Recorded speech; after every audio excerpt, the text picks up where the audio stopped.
Boa noite, esse é o Conexão ND aqui na Record News e como hoje é terça-feira, é meu dia de trazer um convidado para um bate-papo. E o convidado de hoje vem direto de Brasília, ele já está em Brasília, é o senador Dário Berger, com quem nós vamos conversar agora, senador pelo MDB. Boa noite, senador, obrigado por ceder parte da sua agenda para uma conversa conosco no Conexão ND. Boa noite, Paulo Alceu. Muito obrigado pela consideração. Prazer falar contigo e com todos os seus telespectadores. Senador, eu já começo lhe fazendo a seguinte pergunta. O seu futuro político vai para governador, depende das prévias, ou de repente vai disputar o Senado? Olha, Paulo, eu acho que nós do MDB estamos perdendo muito tempo. E perdendo uma grande oportunidade de discutir internamente um projeto para Santa Catarina.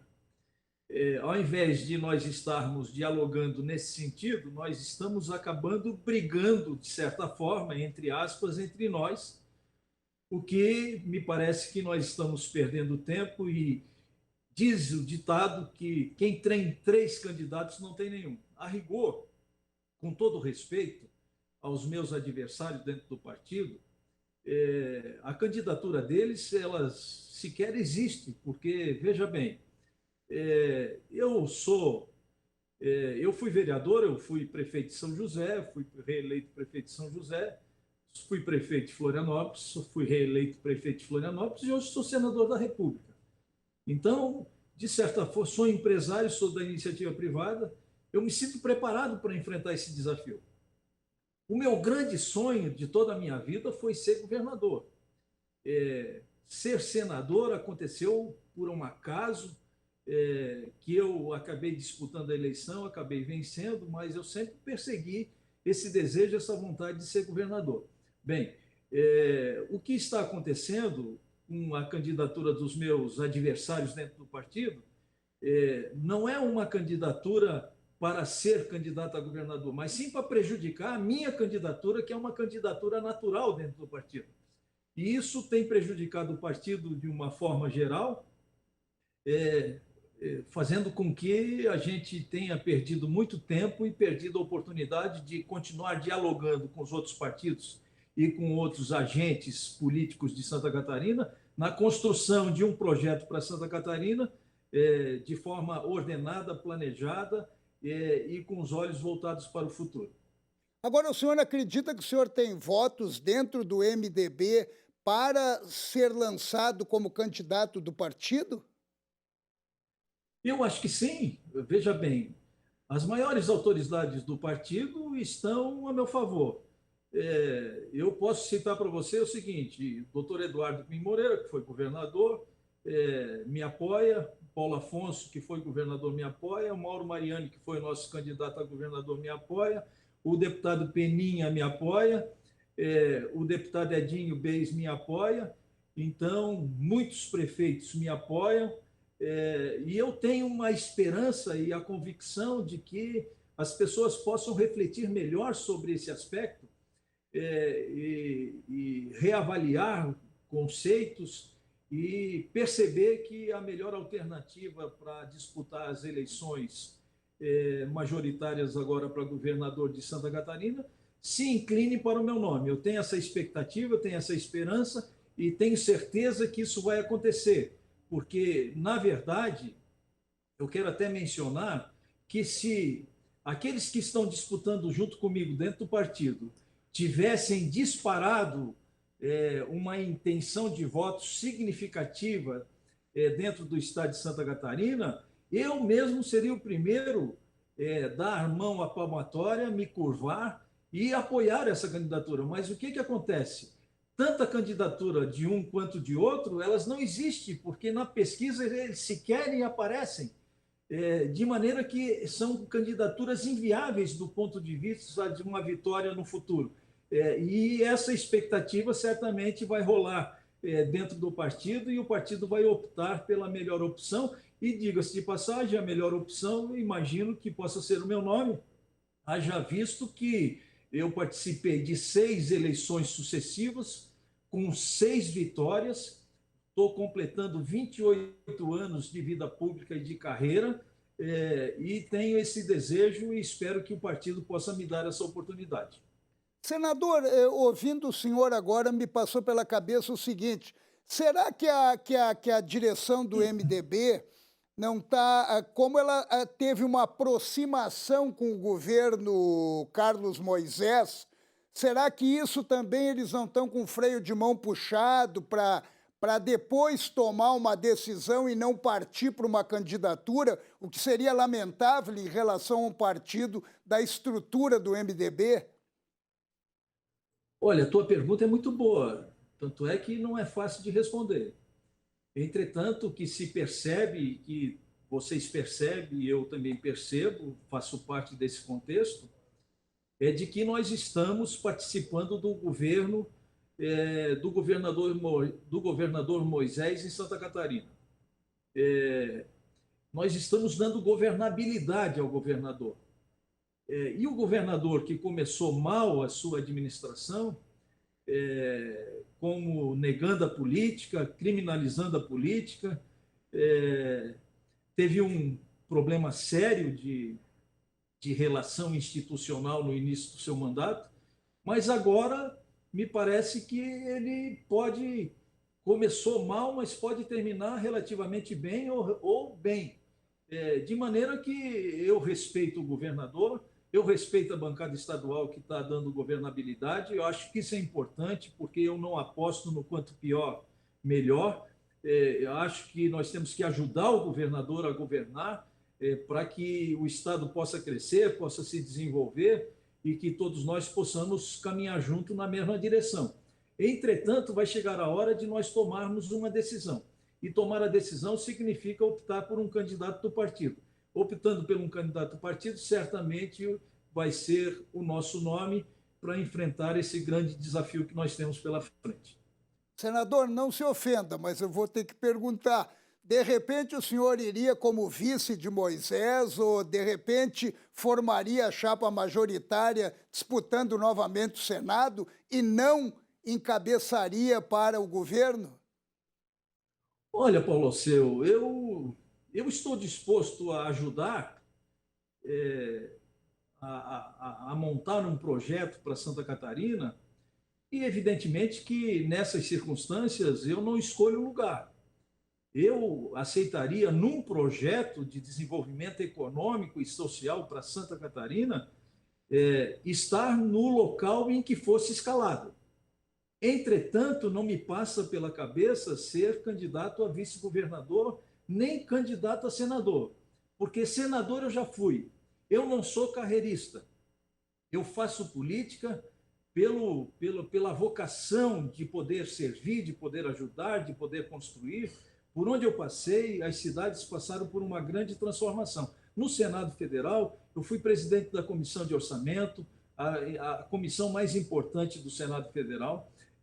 Fui presidente da Comissão de Educação, Cultura e Esporte, aprovamos o Fundeb, e agora sou relator do Sistema Nacional de Educação, 2 políticas públicas essenciais para o futuro da nação, voltadas à educação, e você sabe que se o município, se o estado, se uma cidade, se a União quiser se desenvolver, não tem outro caminho que não seja pela educação. E agora estou na infraestrutura, na Comissão de Infraestrutura, que é um problema também sério. Então, adquirir experiência, estou mais maduro, estou mais velho, e estou preparado. E gostaria muito de receber essa oportunidade para defender um projeto de curto e de médio prazo para Santa Catarina, para que a gente pudesse colocar Santa Catarina no eixo de desenvolvimento, para fazer com que Santa Catarina possa crescer ainda mais, para que Santa Catarina, que é um estado empreendedor, possa se respeitar as suas vocações regionais, progredir, prosperar e se transformar no estado mais promissor de Santa Catarina, que é o grande desejo que eu gostaria de fazer, se merecesse o apoio do povo catarinense para ser o seu governador. Agora, disputando o governo de Santa Catarina, é melhor estar junto com Bolsonaro ou contra Bolsonaro? Porque nós temos um candidato aqui, né, senador, que é o senador Jorginho Melo, principalmente agora que Bolsonaro está indo para o PL. Então, Jorginho Melo, se já era o candidato, agora ele é o candidato ao governo do Estado com Bolsonaro. O senhor seria o adversário? Olha, eu não gosto de ser adversário de ninguém, mas depende das circunstâncias que a vida nos impõe. Na verdade, esse é um cenário que ainda está indefinido. Você sabe, eu sei, nós sabemos, de que Santa Catarina é um estado muito bolsonarista. Foi onde o presidente da República recebeu a mais expressiva votação entre todos os estados federados da nossa nação. Por isso que o senhor não quer ser adversário de ninguém. Veja bem, eu quero defender um projeto de desenvolvimento econômico e social para Santa Catarina, que tenha início, meio e fim, que possa promover um desenvolvimento sustentável, que um estado como o nosso, que temos um pouco mais de 1% de 2% do território nacional, 1%, 1,2%, representando a sexta economia de Santa Catarina. Somos a sexta economia, mas, ao mesmo tempo, somos o 23º em retorno. Quer dizer, isso é um problema sério. Nós contribuímos muito para a União e recebemos muito pouco em troca.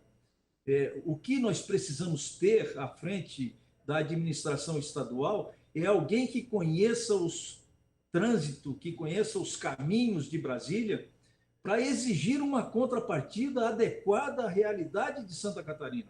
Não é mais possível que nós contribuímos com cerca de 80 bilhões de reais por ano para o governo federal e retorne para Santa Catarina um pouco mais de 10% disso.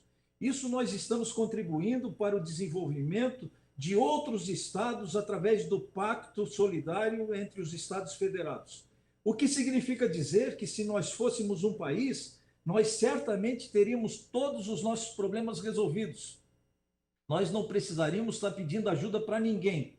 E isso precisa se resolver. Esse pacto federativo ele tem que ser reconstruído.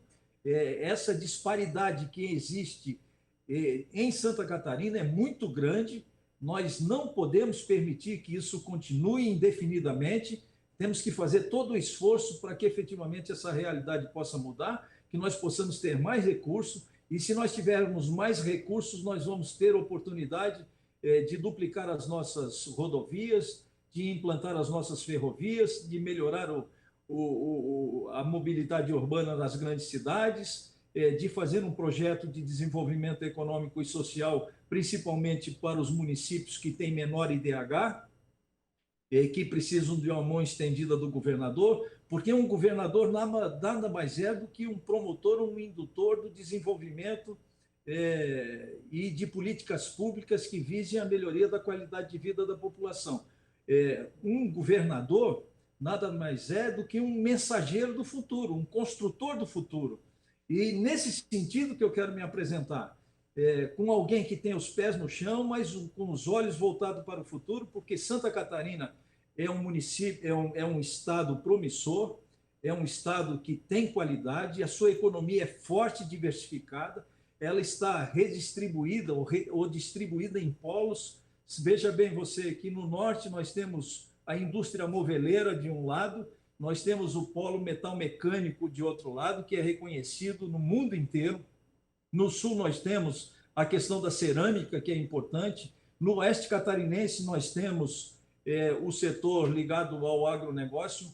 Na Grande Florianópolis nós temos o turismo e a tecnologia. Na Serra Catarinense nós tínhamos a indústria madeireira. Hoje nós temos o turismo rural que está se expandindo de forma espetacular. No Vale do Itajaí nós temos o maior sistema têxtil do Brasil. Portanto, congregar essa vocação natural de empreendedorismo de Santa Catarina é o que eu poderia fazer. Uma vez que eu sou empresário, tenho atividade empresarial na iniciativa privada, tenho experiência no setor público. Tenho vontade, tenho disposição, estou com entusiasmo e certamente eu acho que, assim como eu fiz em São José e fiz em Florianópolis, eu poderia fazer também e poderei fazer certamente também por Santa Catarina. Senador, saindo um pouco, porque vai depender das prévias realmente aí do MDB, vamos ver o que vai acontecer, ou de uma decisão do partido, qual o caminho a seguir, mas entrando na sua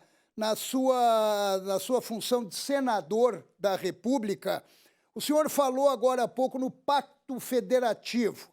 É uma bandeira que o ex-governador Luiz Henrique da Silveira sempre levantou e sempre se frustrou, porque ela nunca avançou.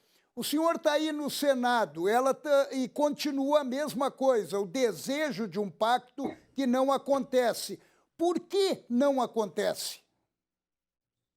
Ô Paulo, não acontece porque é uma matemática que não fecha. Os outros estados federados e a União não querem perder recursos.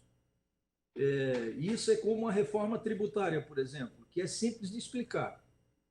Os municípios querem mais recursos, os estados querem mais recursos, a União quer mais recursos e o povo quer pagar menos imposto.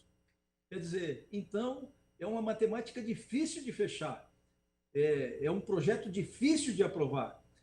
Mas, na verdade, o que nós temos que fazer para resolver um problema é colocar esse problema em cima da mesa e começarmos a pensar numa solução que seja uma solução mais racional, que seja uma solução mais justa, porque se você fizer justiça, você tem condições de aprovar projeto nessa natureza. Agora, senador, desculpe me interromper, mas me veio agora à cabeça o seguinte: fica à vontade. A nossa representatividade não tem força em relação à representatividade do Nordeste e do Norte?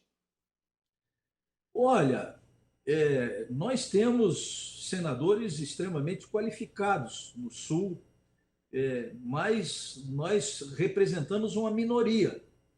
E quando se coloca em votação, normalmente perdemos essa guerra no Senado Federal ou no Congresso Nacional. Portanto, isso tem que partir de uma consciência generalizada, que se generaliza e que forma um novo momento de reconstrução nacional, de um pacto federativo que possa melhor distribuir os recursos que efetivamente precisam ser distribuídos para os estados federados. O Luiz Henrique tinha sempre esse desejo e esse sonho. E nós, na época, pensávamos que o pacto federativo era só uma redistribuição de tarefa e uma redistribuição de recursos para que efetivamente as coisas pudessem funcionar melhor no âmbito municipal. Não, o pacto federativo real que precisa ser discutido é o de repasse de dinheiro entre aqueles municípios que produzem e aqueles municípios que não produzem. Não é justo que Santa Catarina contribua com esses recursos todos para desenvolver outros estados da federação. Nesse caso, a federação, a União, ela deveria criar um fundo de desenvolvimento para os municípios que precisam de mais ajuda, mas não através do pacto federativo como se estabelece e se estabeleceu com a Constituição e que deixa muito a desejar para os catarinenses. Senador, nós vamos fazer um breve intervalo e logo eu volto, mas daí eu queria conversar um pouquinho sobre a situação atual da nossa política, da conjuntura política, as interferências que, de repente, podem vir a prejudicar o desenvolvimento do trabalho. E a pergunta que eu vou deixar de pé agora é a seguinte: é infraestrutura. E eu vi que o senhor fez uma crítica muito firme em relação a exatamente isso. Santa Catarina não está tendo a atenção que deveria ter do governo federal no quesito infraestrutura. E eu gostaria que o senhor nos explicasse mais detalhadamente o que isso significa. A gente já está percebendo, já está sentindo e já por muito tempo, infelizmente, continua. A gente vai fazer um breve intervalo e já volta com o senador Dário Berger, que está direto de Brasília. É rapidinho.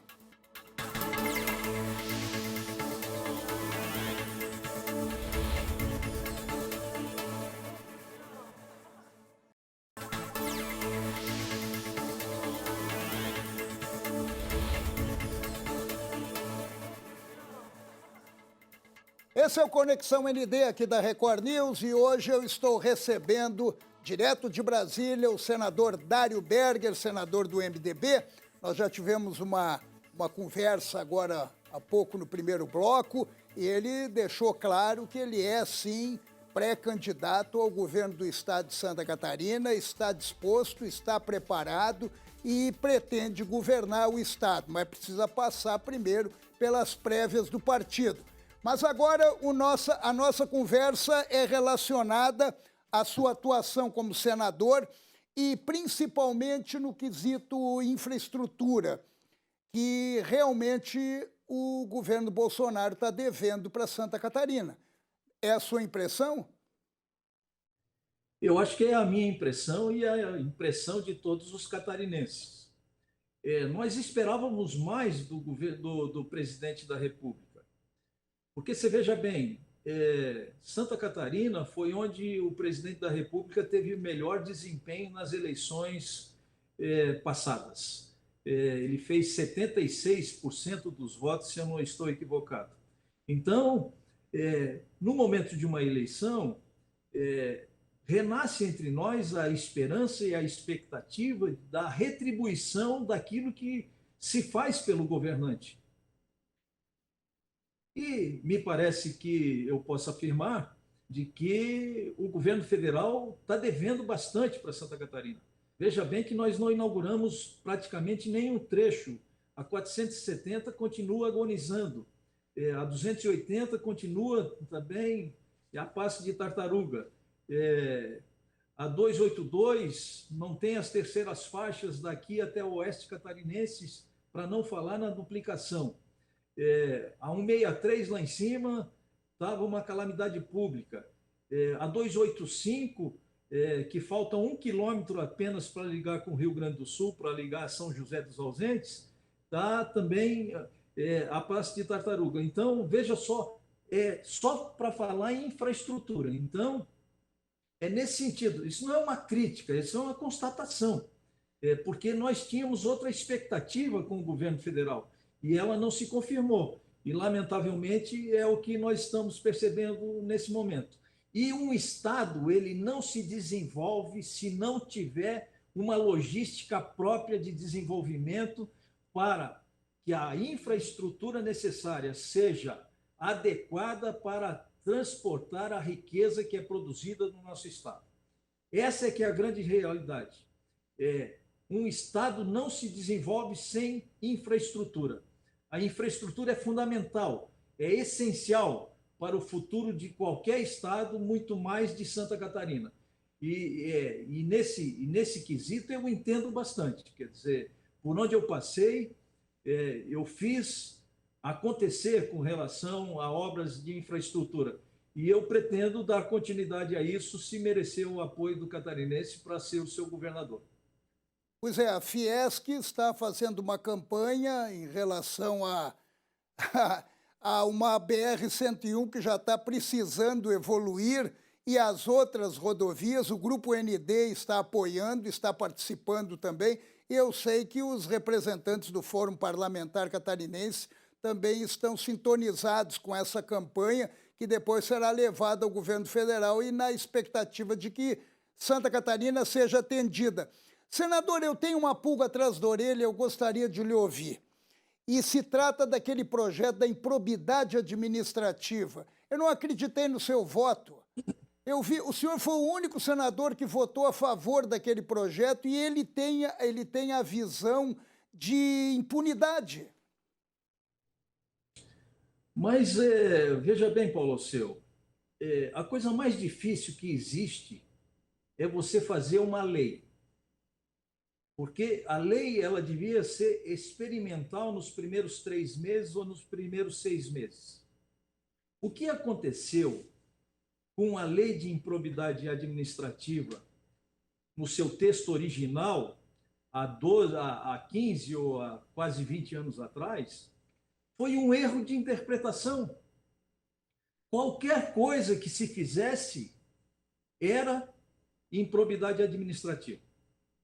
Aí eu te pergunto, você acha justo que um cidadão, um agente público, não precisa ser prefeito, não precisa ser vereador, pode ser um agente público, um ordenador de despesa, que ele seja processado por uma improbidade administrativa e que ele fique 10 anos, 11 anos, 12 anos sem uma sentença de primeiro grau? Você acha justo isso? Você acha justo por um problema pequeno, elementar, o cidadão responder até 20 anos por um processo de improbidade administrativa? Isso significa uma condena, mesmo que ele seja absolvido no final, representa uma condenação de 20 anos na sua vida. É uma espada na sua cabeça que não sai, e que isso é inaceitável, isso é inadmissível. Mas, senador, esses Agora, ajustes que foram feitos até são compreensíveis, alguns ajustes que a experiência mostrou que extrapolavam a razão. Mas eles abriram algumas brechas aí que, de repente, são meio complicadas. olha, talvez, mas você veja bem, o cenário anterior a essa nova legislação se dá da seguinte forma: de cada 100 ações que ingressava na primeira instância, apenas 3% das ações chegava até o STF. O que significa dizer que 97 ações certamente foram instruídas de forma equivocada, de forma a não provar o dolo, não provar a má-fé, não configurar a improbidade administrativa. Isso criminalizou a política, isso trouxe prejuízos para milhares e milhares de pessoas, demonizou a política. A política hoje ela está completamente criminalizada, sem nenhum sentido altruístico, assim, de motivação e de satisfação, de honra e de orgulho, porque é um risco muito grande você ser um ordenador primário. Nós estamos vivendo o apagão das canetas. Ninguém quer mais assinar um alvará de funcionamento ou uma autorização para X ou para Y ou para Z. Por quê? Porque daqui um pouco ali na frente, ele pode ser processado por isso e o Estado não lhe dá nenhuma garantia que isso possa acontecer. Então, o que o processo de improbidade administrativa, eu não sou hipócrita, eu sou um cara que analisa as coisas com responsabilidade e com decência. Eu votei favorável, votaria favorável de novo, porque eu sempre defendi a tese de que é o seguinte: se existe indício de desvio de dinheiro, de roubalheira, ou se aí a punição tem que ser exemplar. Agora, se foi de forma, se foi porque o prefeito ou um agente retirou o dinheiro de uma rúbrica, colocou na outra, e para isso ele teve um processo de improbidade administrativa, aí é demais. E era o que estava acontecendo em Santa Catarina. Tanto é que muitos juristas e até o Poder Judiciário, em grande parte da sua maioria, estava favorável à revisão da lei de improbidade administrativa, a razão pela qual certamente ela foi aprovada com uma margem de votos excepcional, tanto no Senado quanto na Câmara dos Deputados. Senador, a gente está praticamente, lamentavelmente, encerrando o nosso tempo, mas ainda temos um tempinho para a gente finalizar o nosso bate-papo. Eu gostaria de uma análise do senhor, se o senhor está satisfeito com o nosso Congresso atual, porque ele nasceu, ele ressurgiu em 2018 com a palavra mudança, e o que as pessoas percebem aqui fora é que pouco mudou e quase nada evoluiu. E, na verdade, até retrocedeu. O senhor está satisfeito com o Senado? O senhor está satisfeito com o Congresso?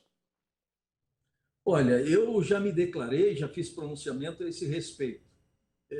Eu acho que o Brasil tem um pé no atraso e o outro voltado para o futuro.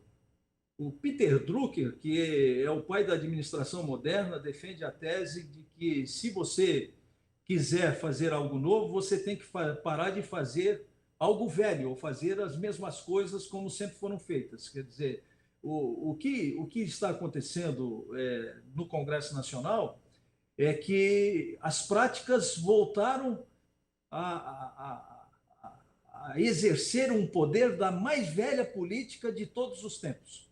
Porque o governo se elegeu com uma nova proposta, tanto de Santa Catarina quanto o governo federal, para acabar com a influência política, para desmistificar teses, fazer que o governo seja mais eficiente, mais eficaz, que as coisas possam acontecer de maneira mais rápida.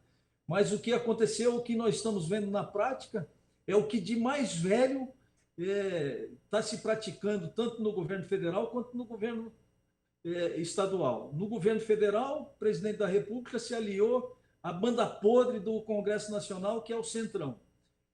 No governo estadual, que se tinha uma expectativa de um novo desenho, de um novo modelo, no segundo tempo, o governo estadual também está fazendo uma prática do toma lá da cá, jamais visto na história de Santa Catarina. Mas com o seu partido, com o seu partido, né? O MDB está junto. Inclusive, não, eu faço a minha meia-culpa, mas eu, quando governei, procurei sempre governar numa gestão de resultados, sem muita política, com pouca propaganda e com muito trabalho, e com plano de ação, plano de metas que viesse de acordo com o interesse da população por onde eu governei. E é o que eu pretendo fazer se merecer essa oportunidade. Senador, mais uma vez eu agradeço a sua disposição, a sua gentileza de ceder um tempo para conversar conosco, para expor as suas ideias e para se apresentar mais uma vez a Santa Catarina. Muito obrigado e espero que futuramente a gente volte a conversar daí com as coisas mais definidas.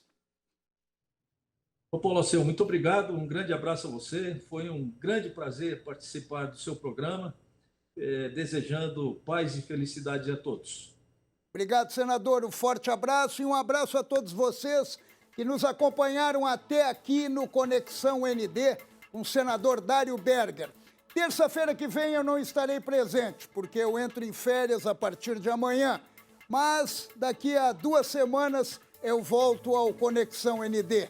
Um beijo, um abraço grande a todos vocês e até lá.